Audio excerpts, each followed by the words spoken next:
Olá! Como vão vocês? Tô aqui de volta pra gente conversar um pouquinho hoje. Espero que vocês estejam gostando do curso, que estejam todos animados aí. Eu tô aqui de brinco acreano, comprei de um artesão acreano numa feira perto do Mercado Velho, já faz uns 3 anos. Então tô no clima também do Acre, junto com vocês que moram no meu coração e essa terra que eu amo tanto. É, É estranho fazer vídeo. Falei pro meu filho, olha, vou abrir um canal, você curte lá, vou virar youtuber. Ele deu risada. Falei, engraçado, tem coisas que a gente nunca imagina que vai fazer na vida, né? Eu sempre corri de câmera. E tô eu aqui fazendo vídeo. Eu aprendi o seguinte, então quando vier, a gente já faz logo, porque a gente corre. Uma hora cai no colo da gente de todo jeito. Se a gente já tivesse aprendido, não estava começando do zero agora, né? Mas hoje eu vim para conversar um pouco com vocês, assim. Na verdade, não é uma aula, é uma ideia de trazer questionamentos, reflexões para a gente pensar algumas coisas, né? É uma conversa assíncrona, né? Eu falo e vocês conversam aí, depois vocês vão dando feedback. Mas é uma ideia de conversa mesmo, assim, do que a gente pode ir olhando em relação à questão de intencionalidade pedagógica, de objetivos educacionais, de como a gente faz a coerência disso, né, numa proposta educacional, de como que eu olho para a intenção, para os objetivos, para o caminho que eu vou construindo, eu avalio se isso foi ou não alcançado, que conversa muito com o que a gente pensou nesse curso, né? Que é tanto o projeto educacional de vocês, quanto com a proposta quando começou, né? Do Inova, quando a gente pensou lá no começo, antes de levar o projeto para o Ministério, né? A gente receber o recurso da OPAS, de ser aprovado, que era a ideia de que a gente queria com esse curso. Formar para educação permanente em saúde, tanto para fazer esse processo no serviço, quanto com capacidade e competência para construir, né, o projeto educacional, para pensar as estratégias educacionais mais adequadas para aqueles objetivos educacionais, para a intencionalidade pedagógica que se tem, para poder construir, né, um material didático pedagógico. Então, é nesse caminho que a gente tem tentado construir esse curso com vocês. Então, nessa unidade, vocês vão ver um monte de coisa já aproximando, né, dessa ideia. Então, de como escrever bons problemas, de olhar para SP, vão revisitar o projeto pedagógico de vocês, na verdade, o projeto educacional, né, o PEDS, porque eu olhei, li o que vocês construíram, e aí eu quero ir conversando com vocês a partir disso, então, do que a gente já tem vivido, do que temos pensado para essa unidade, e com o material que vocês já têm produzido, e no processo que é de construção de conhecimento, sempre revisitando, reolhando, né? Modificando, porque a gente vai construindo e crescendo e reolhando e podendo fazer diferente. Então, assim, pensando no nosso curso, né, quando a gente fala de intencionalidade pedagógica, por exemplo, qual que é a nossa intenção quando a gente pensou o curso? Como eu falei para vocês, pensar na formação voltada na perspectiva da educação permanente em saúde. Então, uma das coisas que a gente precisa aprofundar, e aí pensando que a gente está num curso de metodologia ativa, onde a construção do conhecimento está centrada no aluno, né? No especializando, que ele vai ser o protagonista dessa construção de conhecimento, ou seja, o estudante tem um outro papel, ou seja, ele busca, ele vai ler, ele tem que, já não é algo pronto como vem, por exemplo, na metodologia tradicional. Então, quanto mais despertados para a curiosidade vocês estiverem, com mais desejo de estudarem, de ir atrás, por exemplo, de estudar Política Nacional de Educação Permanente, de entender a lógica da educação permanente, isso ajuda na construção do processo, já que uma dos pilares do que a gente pensou é formar para trabalhar na perspectiva da educação permanente no serviço, né, onde vocês estão inseridos. E aí entender essa perspectiva, né? Como que se pensa a educação permanente, que lógica que está por detrás disso, dessa construção, desse fazer. Então, e é isso a gente tem trabalhado a cada unidade, tentando fazer diversas aproximações, né? Numa lógica de sucessivas aproximações, para cada vez que a gente reolhar o objeto, né? Reolhar o que a gente está fazendo, aquilo ir ficando mais claro, mais compreensível para a gente, né? Então a gente vai aprendendo, reaprendendo. Então, essa questão da intencionalidade que a gente quer pensar para a educação permanente, quer trabalhar numa perspectiva o quê?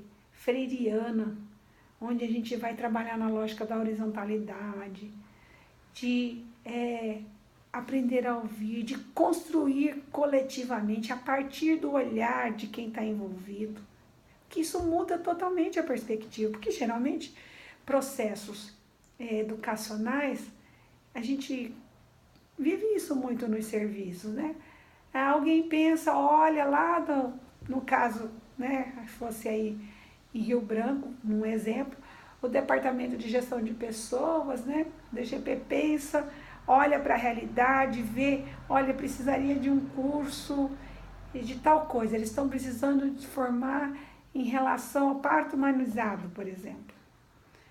E pensa o curso, pensa tudo, chama esses profissionais para um lugar, eles fazem esse curso e voltam para a realidade, às vezes, sem ter como espaço para compartilhar o que foi aprendizado, ou às vezes quem vai fazer o curso não é quem está diretamente relacionado com alguma ação em relação à saúde da mulher, e aí vai fazendo a formação, mas ela vai tendo pouca potência para mudar a realidade, porque muitas vezes ela não é no trabalho e para o trabalho. Então, na perspectiva da educação permanente, e pensando que nós estamos trabalhando na perspectiva, né, da educação popular, na formação freiriana, a gente precisa olhar para o contexto que a gente está. É com esse outro que a gente constrói, com esse do lugar que a gente está. Então, essa é uma formação que a gente não leva pronta, que a gente faz a leitura, porque a gente também é desse contexto. Então, estou lá no serviço, trabalho com esses profissionais, sei lá, há 10 anos, tenho visto que a dificuldade deles, sei lá, em relação a relacionamento interpessoal, por exemplo, ou a incapacidade de fazer um trabalho com a comunidade de educação e saúde, eu tenho visto. Mas será que é isso que eles querem trabalhar? Será que é exatamente aí que está o problema?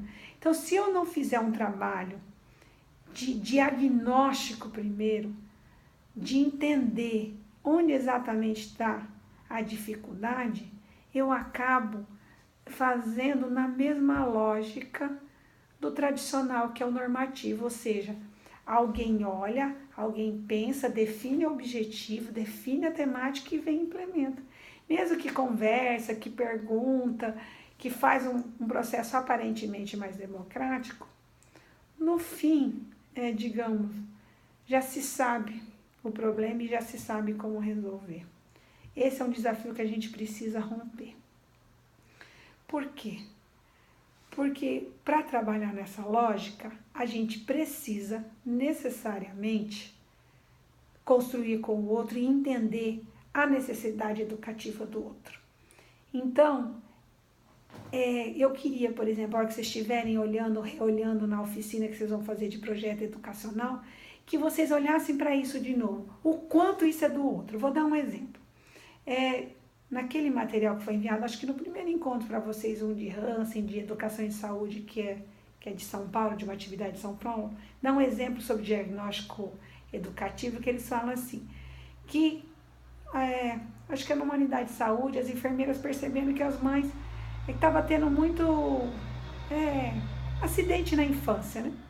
Então elas chegaram à conclusão que precisava fazer uma formação sobre os riscos de acidente na infância.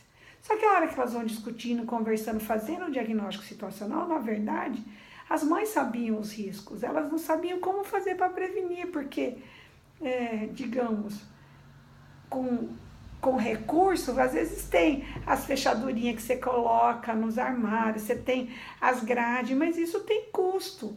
Numa comunidade de baixa condição socioeconômica, você não tem acesso, às vezes, a esse tipo de... Então, como que vai trabalhar a prevenção, se eu já sei o risco, mas eu não tenho como fazer a prevenção, porque eu não sei como que eu construo, digamos, fechaduras, né? Como que eu faço grades para as crianças não subirem. Então, nessa perspectiva, você tem que dialogar para ver realmente onde está o nó, porque às vezes a gente faz a leitura daquela temática e pensa que é a falta de informação, que é o risco que ela não sabe.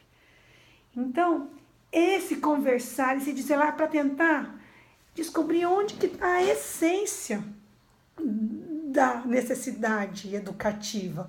O que exatamente é o desafio para aquele grupo? Então, a gente precisa voltar várias vezes para conversar, fazer várias perguntas, fazer entrevistas, sondar, para a gente entender onde está o nó. Senão, e aí eu vou dar outro exemplo para vocês, assim, que eu dou atividade na graduação, minha disciplina, uma delas chama Prática Educativa em Saúde. Os alunos chegaram à conclusão, então a gente faz uma atividade onde eles fazem o projeto educativo e implementam com os próprios colegas na sala de aula, né? Porque o segundo ano ainda não vão para a comunidade diretamente ainda. Aí eles chegaram à conclusão de que um dos problemas era que os alunos de graduação de enfermagem não se alimentam adequadamente, né? Passam o dia todo na faculdade e eles achavam que precisavam fazer uma formação sobre alimentação saudável e passar esse conhecimento para o grupo se cuidar mais, né? Então, muita gente chega na graduação, aumenta de peso, come muito lanche, alimento pouco saudável, digamos assim, no dia a dia. Só que a hora que eles foram fazendo as perguntas, entrevistando e fazendo o diagnóstico, na hora que eles analisaram o dado, eles descobriram que as pessoas sabiam que era importante se alimentar, sabiam como comer adequadamente. Mas para isso, o que eles precisaram fazer antes? Primeiro, ler sobre alimentação saudável para perguntar, para ver se a resposta do outro é ou não algo saudável. Então, assim, só perguntar, você come bem? Ou não, a pessoa pode dizer que ela come bem. Depende da perspectiva. Então, tem que fazer uma pergunta realmente que aprenda. Me conte como é a sua alimentação no café, no almoço e na janta. Porque a pessoa contando, você tendo o referencial teórico, ou seja, você leu lá no livro sobre alimentação adequada. Quando ele te conta o dia, como ele alimenta, quando você olha o que é saudável, você fala, opa, não é bem assim, olha como ele come, né? Não é adequado. E aí você vai perguntar para ele, né? Tá, você come assim, mas como você acha que deveria comer? Como você acha que seria o adequado? Ele conta, e quando ele conta, você olha o livro, ele sabe exatamente como deveria comer. E aí não era a questão, então a questão não era repassar informação sobre alimentação, não era o nó. Então como que a gente trabalha isso, né? E aí eles foram tentando descobrir, e eles chegaram à conclusão que, na verdade, as pessoas não tinham tempo, elas estudam o dia inteiro na faculdade, chegam de noite, no outro dia tem prova, no outro dia tem trabalho, e aí elas estão trabalhando no computador, comendo qualquer coisa com uma mão, né, com a mão no computador, e a outra num pote de pipoca, num lanche qualquer, num negócio que só esquenta no micro-ondas. E que isso que tá. Então a questão tinha a ver com a gestão do tempo. né, de como que ele vai priorizar, como que ele vai se organizar dentro do dia. E aí eles tiveram que voltar e fazer um outro questionário, como que era o dia das pessoas, que hora que eles tinham folga, se não tinham, se o que que eles faziam na hora do almoço na faculdade. E aí até entender a dinâmica do tempo.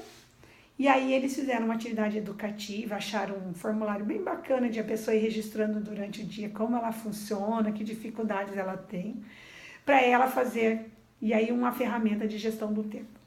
O que eu quero dizer com isso? Que quando eu olho para o diagnóstico, assim, às vezes eu vejo claramente que tem problema na alimentação. Então elas olharam para a sala e viram as pessoas com sobrepeso, as pessoas adoecendo, que tinham, o diagnóstico era, digamos, evidente. No entanto, não era tão evidente assim, porque eles chegaram à conclusão que eles precisavam trabalhar a questão da alimentação e não era essa a questão. Então, esse é um desafio de entender verdadeiramente a problemática. E aí, nisso, a gente precisa fazer aprofundamento teórico sobre o tema, para ver as dificuldades que tem envolvido, para a gente entender até o que perguntar, porque se eu não entendo do assunto, eu não sei nem o que perguntar, nem como perguntar. Então, eu preciso ir namorando a temática. E aí, a hora que eu faço isso, eu vou lá e pergunto. E aí, quando eu vejo a resposta, eu tenho que, às vezes, checar. Então, quando eles desconfiaram que tinha alguma coisa a ver com eles não têm tempo, eles foram perguntar como era o dia, como eles faziam. Então, assim, eles viram que, na verdade, tinha a ver com a gestão do tempo, né? Que no horário do almoço tinha espaço, que eles ficavam um tempo no celular, que eles ficavam um tempo fazendo outras coisas e que não estavam administrando bem o tempo. E não necessariamente não ter tempo, é que não era uma prioridade a alimentação. E aí eles foram trabalhando outras questões, né? Então isso é importante. E esse processo de diagnóstico, ele é mais demorado, digamos assim. Por quê? Porque se a gente não trabalhar nessa perspectiva, a gente trabalha com coisas que não tem sentido para o outro. Não é o que ele deseja saber, não é, na verdade, a dificuldade dele. E às vezes, nos processos da vida, a gente nem tem clareza do que é, por que eu não faço, né? Que a gente não para, vai tocando a vida, né? Acorda, quando vê acorda 15 minutos, porque já dormiu a noite tarde que estava fazendo. Então, você não tem clareza de por que é que as suas escolhas estão sendo aquelas e não outras. E nem de como solucionar, porque a gente não faz muitas vezes um processo ação, reflexão, né, do que a gente vem produzindo. Então esse é um desafio, e de que a gente possa realmente entender. E aí uma das coisas que eu olhei em vários dos processos que vocês têm construído, de que há muito da demanda do olhar de vocês ainda. De que olha para aquela idade e entende, ó, aquele funcionário ou aquela equipe tem essa ou aquela dificuldade e é com isso que eu vou trabalhar. Então, a minha provocação é, conversou, olhou para isso tudo? É isso mesmo? É a falta disso? Ou tem alguma outra coisa que às vezes é processo de trabalho, às vezes é relação de poder que tem na equipe, às vezes não necessariamente é o que a gente está vendo. Então, a minha provocação é, reolhem para esse diagnóstico, voltem e conversem com essa equipe. Tem vários jeitos, né? Entrevista um, faz questionário com o outro, observa. Então, num processo de namorar essa realidade, entendeu? De chegar junto, de falar o que se passa aqui. Aí reflete, lê mais sobre o assunto, volta. Porque às vezes tem textos que dão luz, nunca tinha pensado que esse pode ser um desafio, porque tem muita coisa já escrita, né? O conhecimento, ele tá derramando por aí. A questão é que uso que eu faço dele na minha realidade, porque a minha realidade é única. Então não é algo que eu consigo, ninguém tem uma resposta disso. Então é sempre um desafio. E aí disso eu vou falar, porque eu vou ter que recortar os vídeos pelo envio, né? Então, pegando nesse gancho, eu vou trabalhar no outro vídeo a questão do domínio cognitivo, para a gente poder entender onde que a gente pode ir olhando em relação a que objetivo educacional que eu quero. Então, espera só um pouquinho, já vou passar para o outro.